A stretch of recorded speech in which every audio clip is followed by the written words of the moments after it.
Halo, salam sejahtera bagi kita semua. Izin perkenalkan diri, saya Patrick Gencer Fantoni, NIM 231153.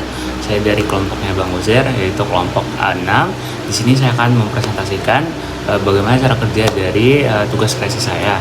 Nah, pada tugas kreasi saya tuh pengen buat secara simpel dari penggunaan rangkaian latch atau pengunci yang sangat dasar tentunya.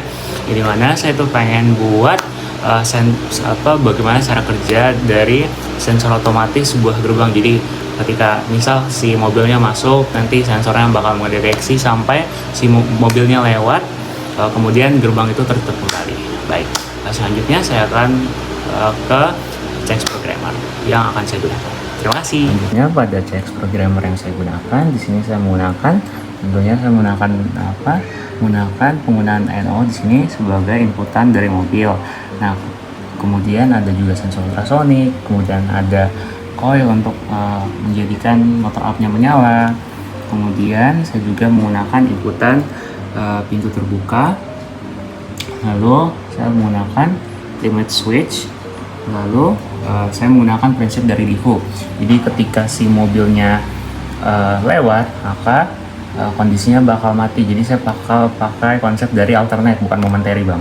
Nah, dimana ketika mobil ini akan lewat, si DIFU-nya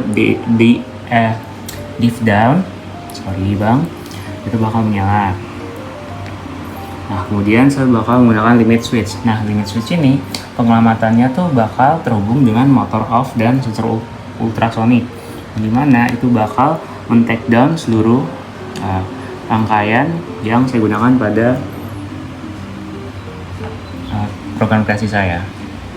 Kemudian cara simulasi dari rangkaian saya. Pertama, ketika inputan dimasukkan satu, maka akan langsung menjalankan si motor up-nya. Nah, setelah si motor up-nya telah bekerja, maka si pintu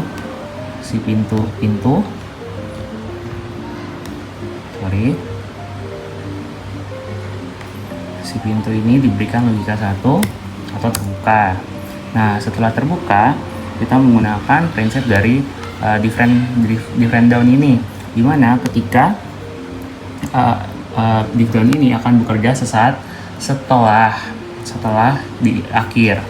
Nah, seperti ini, Bang. Jadi ketika diberi kondisi 1, mobilnya lewat dulu nih, Bang. Nah, setelah dia sudah lewat, diberikan kondisi 0. Nah, si motor downnya langsung bekerja. Nah, setelah motor downnya bekerja, itu akan tersentuh sama limit switch down. Nah, setelah limit switch downnya diberi kondisi 1, maka rangkaian atau cara kerjanya tuh langsung mati, Bang. Jadi harus diberikan lagi kondisi awalnya, atau mobilnya harus lewat lagi biar bekerja lagi. Kemudian pada CX Designer yang saya gunakan, kemudian kita tes. Cara kerjanya sama saja seperti CX Programmer saya, cuman ini lebih simpel atau lebih mudah dipahami. Dimana konsepnya itu ketika mobil lewat nih, Bang, dia di depan gerbang, maka si motor up-nya bakal menyala. Kemudian setelah itu kita beri inputan pada si pintu terbuka, maka si limit switch-nya yang bakal nyala. Nah, setelah itu karena kita menggunakan konsep dari different down, maka button yang saya gunakan ini alternate, Bang, bukan momentary. Karena juga saya pada modul ini kita tidak membahas tentang timer. Nah, kemudian ketika diberikan 1, si mobilnya lewat si lorongnya. Nah, setelah lewat lorong diberi kondisi 0, maka si motor downnya bakal mati. Nah, kemudian itu bakal menyentuh si limit switch down, kayak menandakan bahwa udah nggak ada mobil, makanya langsung si pagarnya langsung tutup lagi. Baik, mungkin itu saja yang bisa saya jelaskan. Mohon maaf jika ada salah kata atau apapun itu, Bang. Saya Patrick Gencer Fantoni, NIM 231153 untuk presentasi saya. Terima kasih, Bang.